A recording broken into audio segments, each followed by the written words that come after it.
ஓம் ஸ்ரீ ராகவேந்திராய நமக. அரசியலில் பெரிய லெவலில் ரீச் ஆக போகிறது இந்த 2024. எந்த ஒரு தேர்தலாக இருக்கட்டும், எந்த ஒரு நிலை இருந்தாலும் நீங்கள் தான் ஜெயிக்க போகிறீங்க.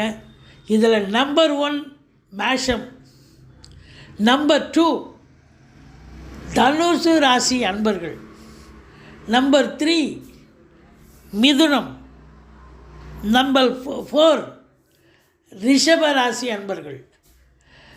இந்த துலா ராசியில் பிறந்தவர்களுக்கும் கூட டெஃபினட்டாக கிடைக்கும். இந்த ராசிகள் 5 ராசிகள், அதாவது ரிஷபம், துலாம், மேஷம், மிதுனம், தனுசு. இந்த தனுசு ராசிக்கு, எஸ்பெஷலி தனுசுக்கும் மேஷத்துக்கும் ஏகப்பட்ட லாபங்கள், ஏகப்பட்ட